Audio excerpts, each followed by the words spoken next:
Monsieur le Président Marijns, Monsieur Van Leerde, voorzitter van de conferentie Vlaamse juristenhouders, Monsieur Debray, président de l'Union professionnelle francophone des huissiers de justice, Mesdames, Messieurs, je pensais, en venant à ce colloque, que l'intitulé « Mutation et facétie d'une profession », on avait d'abord dit mal aimée, puis on a dit méconnue, n'était pas adéquat.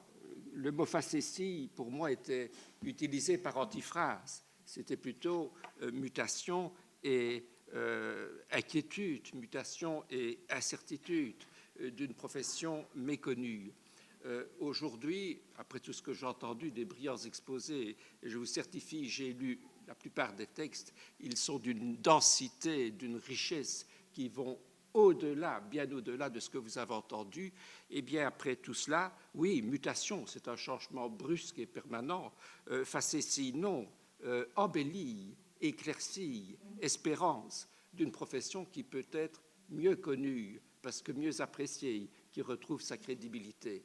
C'est un peu par là que j'aurais voulu conclure. C'est là que j'aurais voulu faire une introduction plus importante sur la portée des termes, mais il n'est pas question, le temps passe. Je ne vais pas repasser en revue tout ce que les orateurs ont dit ce matin. Chaque exposé était du plus grand intérêt. C'était votre métier, c'était votre profession. Et j'ai retrouvé une phrase de Philippe Théry qui écrit ceci: les processualistes sont comme la nature qui a horreur du vide, et si quelqu'un a plus encore du vide que la nature et les processualistes, ce sont les praticiens qui, à juste titre, veulent savoir par avance ce qu'ils doivent ou peuvent faire.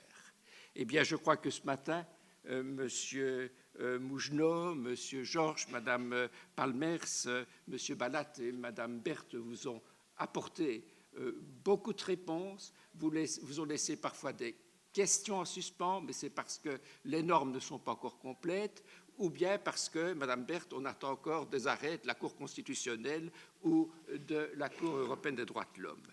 Donc, je ne vais pas revenir sur tous ces débats du matin, si ce n'est que je vais d'abord faire un petit excursus qui, pour moi, a peut-être plus d'importance immédiate pour vous que tout le reste. Il se fait que ce 10 avril, le projet de loi Popouri-6 a été approuvé, parfois à l'unanimité pour certains textes, en commission de la justice de la Chambre des représentants.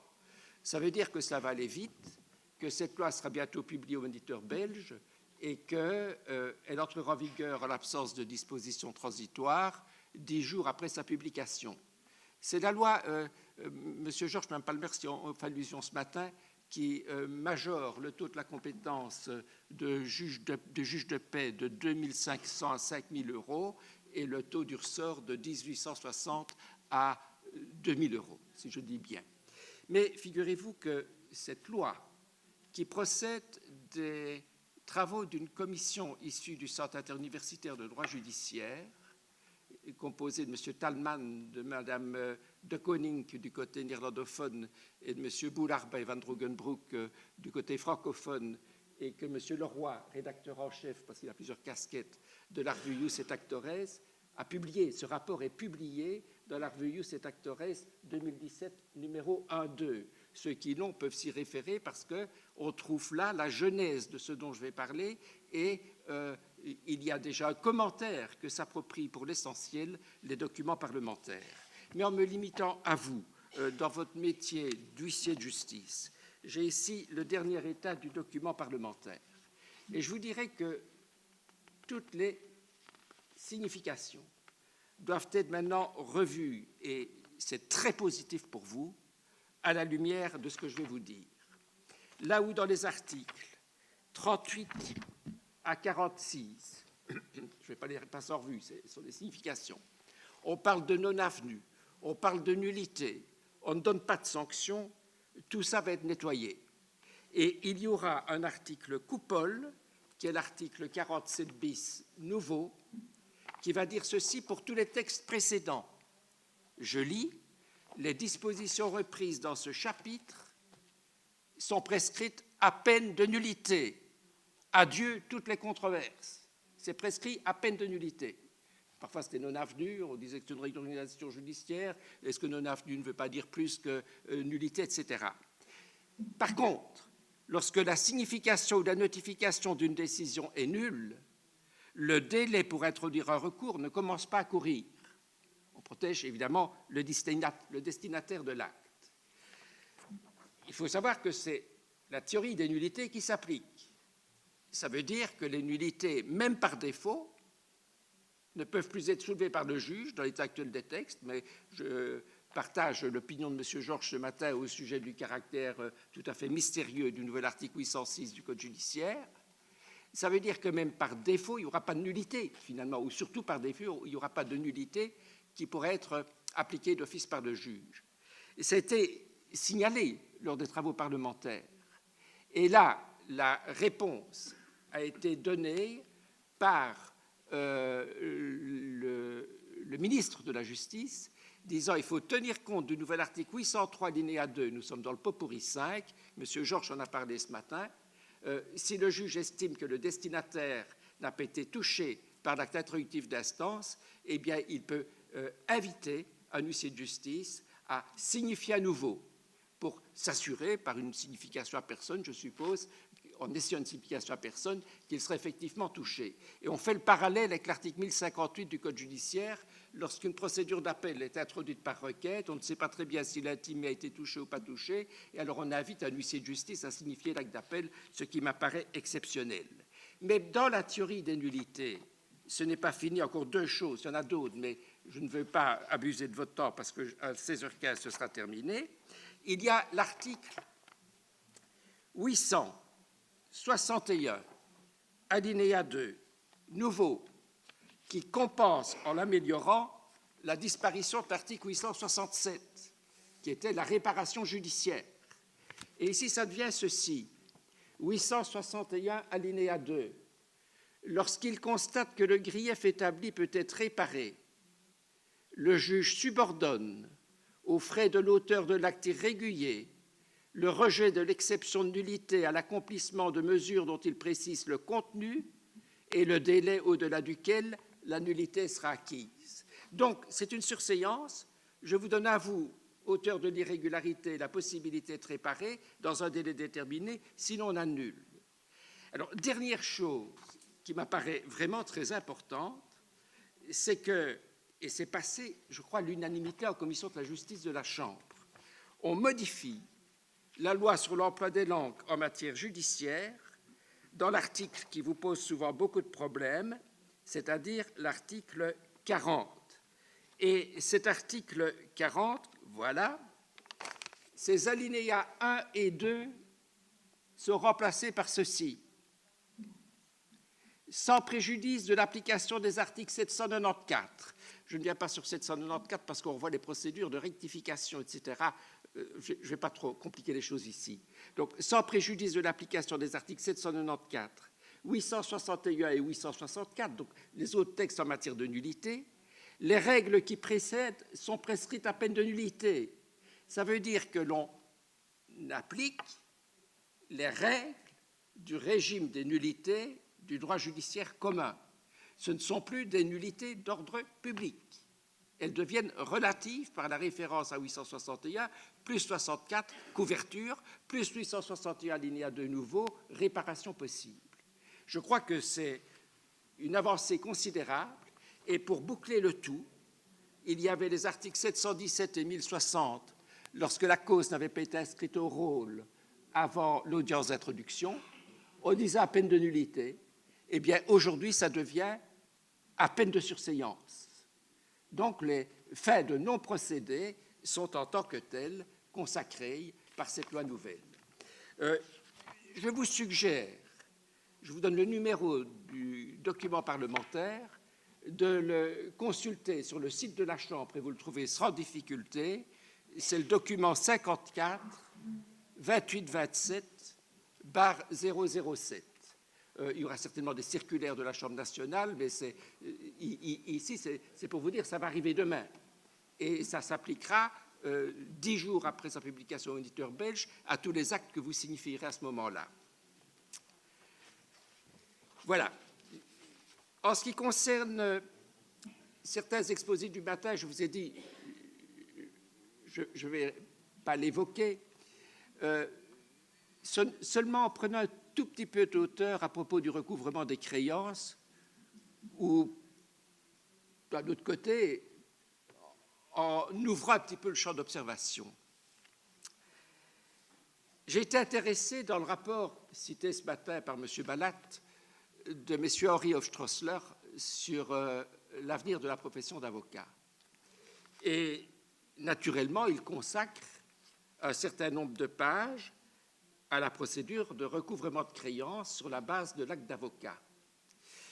Si je peux leur faire un petit reproche amical, c'est qu'il semble dire que c'est quelque chose de nouveau, alors que vous pouvez consulter un document parlementaire de 2011, c'était la session 53, le numéro 1498, pour voir qu'à l'époque, on prévoyait déjà la possibilité de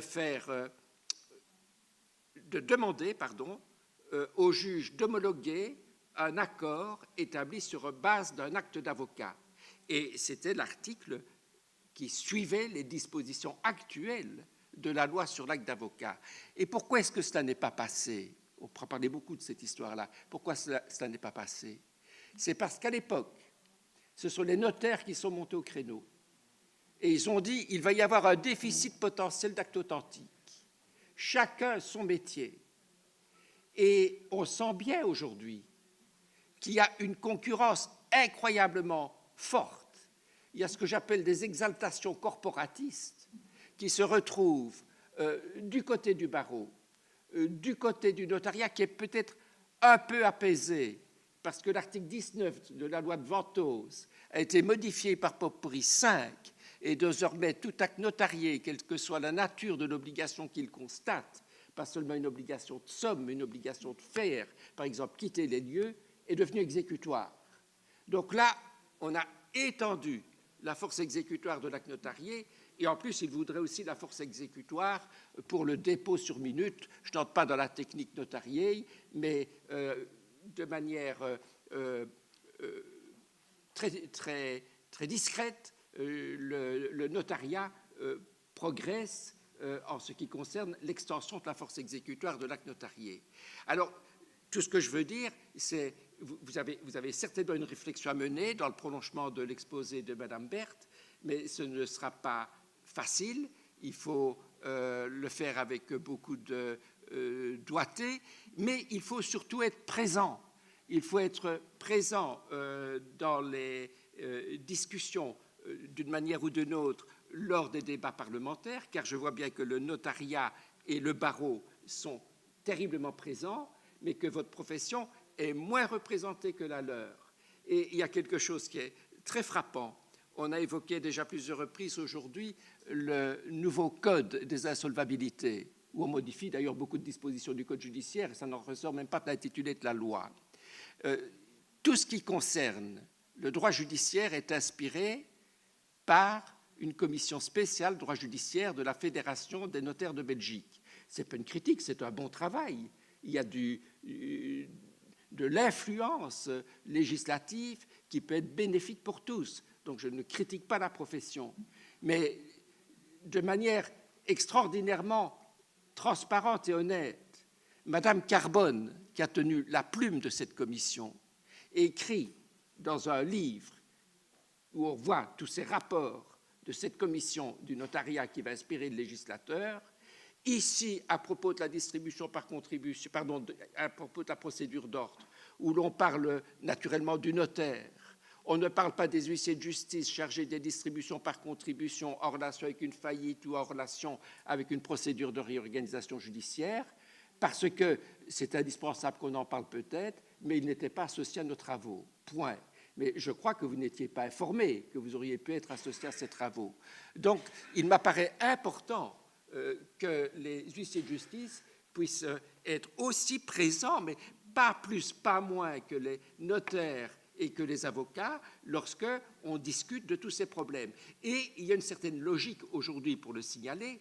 Pourquoi? Parce que je crois que M. le ministre Gaines, qui a chargé une commission de 2 personnes, 2 experts, dont ici Maître Luc Chabot, de faire des recommandations, je suppose qu'il attend aussi que les huissiers de justice jouent leur rôle, comme la commission Henri F. Schrössler l'a fait, et probablement aussi les notaires, mais je n'ai pas vu, il y a un rapport qui est... C'est en route. Donc, et à partir de ce moment-là, j'espère qu'il y aura des rencontres interprofessionnelles. Je voudrais vous dire, après y avoir beaucoup réfléchi, et j'ai entamé ça il y a plusieurs années, quelques idées sur votre statut. On sait tous que vous êtes officier public et ministériel, et on sait aussi que vous êtes, dans le même temps, titulaire d'une profession libérale. On dit parfois que vous êtes mandataire, mais on dit un mandataire sui generis. C'est un auxiliaire de justice, il est régi par le Code civil à défaut d'autre chose, mais ce n'est pas tout à fait non plus un mandataire civil. Je crois qu'aujourd'hui, il ne faut plus dire que l'huissier de justice est d'abord le titulaire d'une profession libérale. L'huissier de justice est d'abord un officier public et ministériel. C'est votre spécificité. Bien souvent, on dit « mais moi, je ne vois pas la différence entre un huissier de justice et une agence de recouvrement ». Pour le public, l'huissier méconnu, eh bien, il faut reconnaître qu'il peut avoir raison dans ce qu'il voit. Et on oublie cette dimension qui, à mon avis, doit être à nouveau raisonnée avec la loi où vous y voyez, Monsieur le Président, une éclaircie, la loi du 11 août 2017 qui introduit le livre 20 dans le Code du droit économique. Vous avez dit tout à l'heure, l'huissier de justice, c'est très bien, les études en grande difficulté, il y aura un habit juridique de liquidation qui pourra s'appeler la faillite. Vous devenez, on vous l'a dit, une entreprise. Et petite particularité, vous devenez justiciable, ou vous l'étiez déjà, mais davantage demain, non plus du tribunal de commerce, mais du tribunal de l'entreprise. Et cela, la loi est votée, on attend sa publication au Moniteur belge, c'est la loi portant réforme du droit de l'entreprise. Elle entre en vigueur le 1er novembre 2018. Donc c'est demain. Et les compétences du tribunal de l'entreprise sont élargies. Je vous dis, il faudra voir l'article 573. C'est, me semble-t-il, très important pour votre pratique. Mais pour ne pas vous épuiser totalement, je prends l'article 1er du livre 1er du Code de droit économique qui a repiqué ce qui se trouvait dans l'article 1er du livre 20 du Code de droit économique de la loi du 11 août 2017 pour tout rebattre, si je puis dire, au niveau des notions introductives et les faire figurer dans les notions générales du livre 1er. Bon, comprenne qui pourra. Mais ce qui m'intéresse est une entreprise. Toute personne physique qui exerce une activité professionnelle à titre indépendant, notamment. Et parmi ces indépendants, il y a les titulaires de professions libérales, c'est-à-dire une entreprise dont l'activité consiste principalement à effectuer de manière indépendante et sous sa propre responsabilité des prestations intellectuelles pour lesquelles une formation préalable est permanente et nécessaire et qui est soumise à une déontologie dont le respect peut être imposé par une institution disciplinaire désignée par la loi ou en vertu de celle-ci. Vous êtes pleinement visé là, mais alors on dit ils vont pouvoir être déclarés en faillite, mais ils sont officiers publics et ministériels. Et alors, il y a une disposition, cela c'est l'article 1er du livre 20 du Code de droit économique, qui dit ceci. Les dispositions du présent livre s'appliquent sans préjudice du droit particulier qui régit les professions libérales réglementées, car c'est ça votre intitulé, une profession libérale réglementée, les officiers ministériels et les notaires, en ce compris à l'accès à la profession, les restrictions à la gestion et à la transmission du patrimoine et le respect du secret professionnel. J'en passe, quand on doute, on s'adresse aux autorités professionnelles. Le roi peut fixer les modalités qui conviennent à l'exécution de cet arrêté. Mais il ressort de ces textes et de ces commentaires que pour les professions réglementées avec secret professionnel, elles ont une indépendance limitée. Elles ne peuvent, par exemple, pas refuser leur ministère. Elles doivent refuser un tarif. Elles ont une déontologie stricte. Donc, vous êtes, certes, titulaire de ces professions-là, mais très encadré, et vous exercez des fonctions, c'est pas simple, qui sont doublement ambivalentes. D'abord, parce qu'au niveau statutaire, vous êtes officier public et ministériel, mais vous pouvez avoir des fonctions qui excèdent le statut, le recouvrement amiable. Mais dans ce cas, me semble-t-il, vous devez toujours agir avec la déontologie d'un officier public et ministériel. Et c'est là que la concurrence et la déontologie doivent pouvoir encore faire bon ménage, me semble-t-il. Et la deuxième ambivalence, elle est fonctionnelle, parce que vous avez des activités qui sont monopolistiques et d'autres qui ne le sont pas. Mais malgré tout cela, il faut toujours revenir au sommet.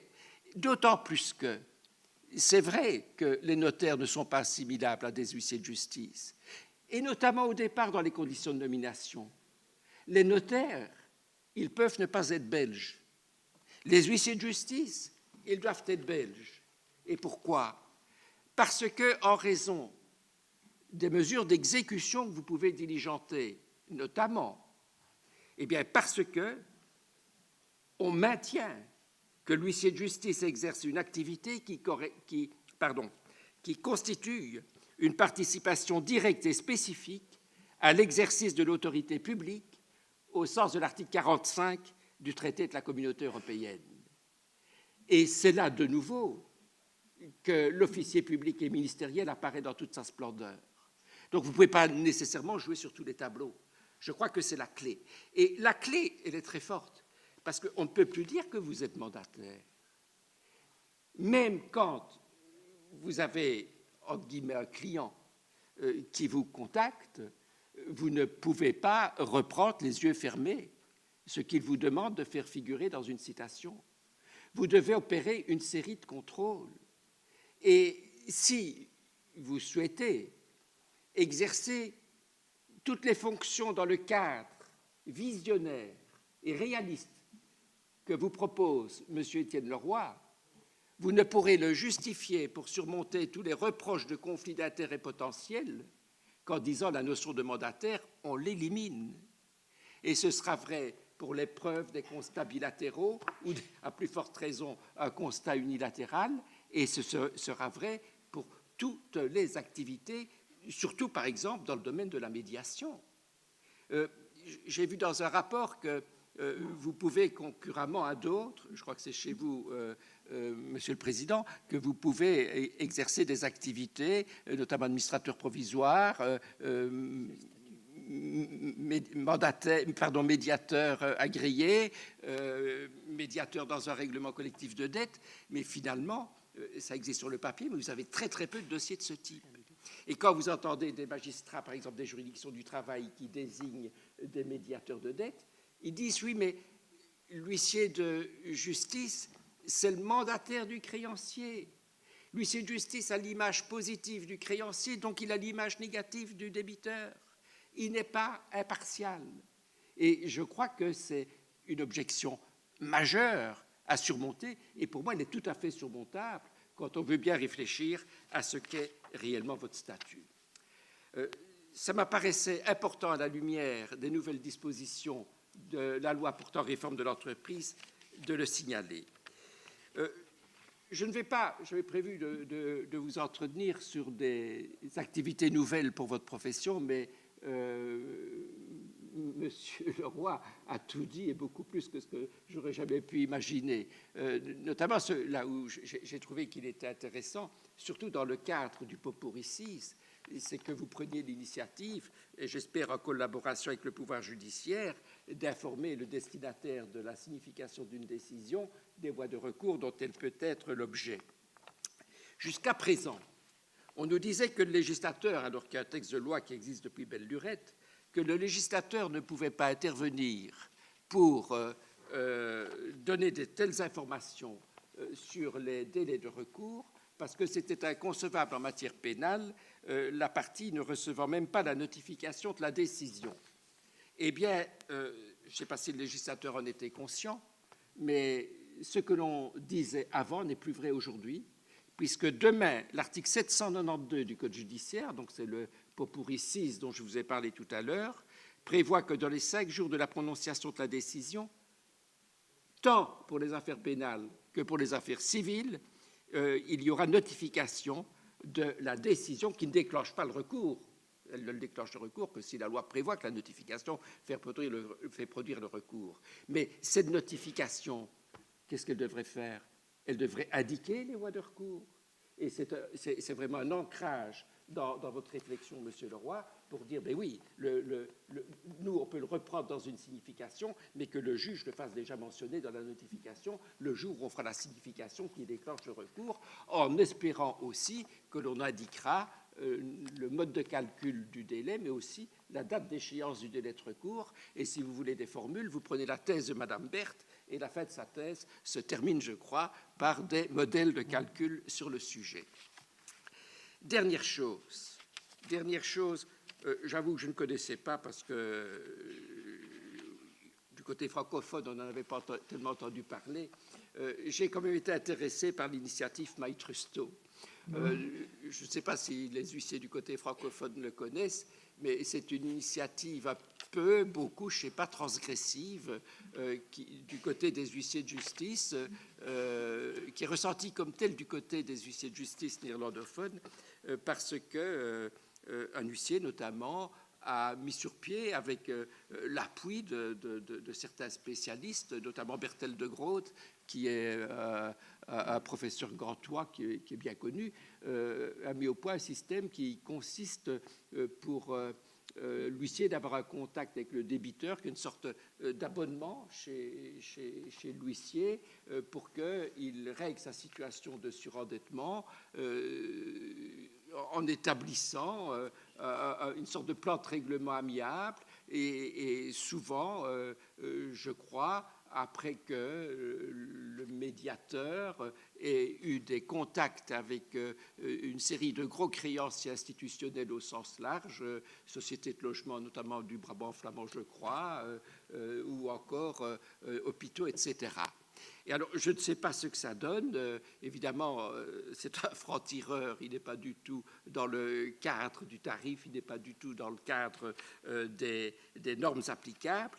Mais le fait est que cela est allé jusqu'au Parlement et que, notamment, le 1er mars 2018, il y a eu des questions parlementaires et que le ministre de la Justice est intervenu, de même qu'une parlementaire qui s'appelle Annick Lambrecht, qui a déposé une dizaine de propositions sur le recouvrement des créances, et notamment une qui est assez intéressante, je trouve, qui complétait bien l'exposé de M. Balat et qui va dans le sens de ce que disait M. Leroy, c'est qu'il faut que les clauses pénales et les intérêts pour le consommateur soient plafonnés à la manière de ce qui se présente dans le cadre de la procédure de recouvrement des créances incontestées. Je crois que la Chambre nationale des huissiers de justice est tout à fait d'accord, si j'ai bien compris, avec cette proposition, ce qui serait évidemment un plus. Et elle propose même que l'on introduise un article 83 bis, si j'ai bien retenu, dans le livre 6 du Code de droit économique.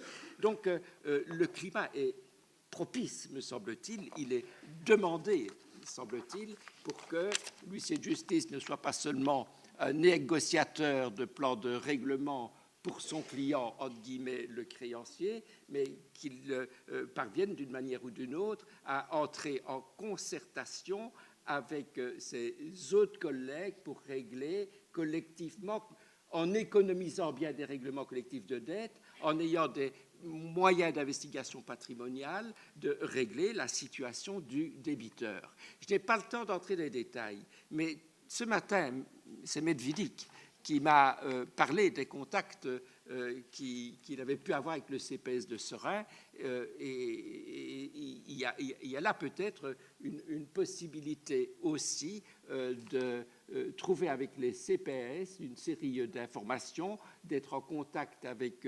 des débiteurs en difficulté et qui permettraient, qui accepteraient que leur situation soit portée à la connaissance de la Chambre d'arrondissement des huissiers de justice, c'est cela, Medvedik? Ah, pardon, excusez-moi.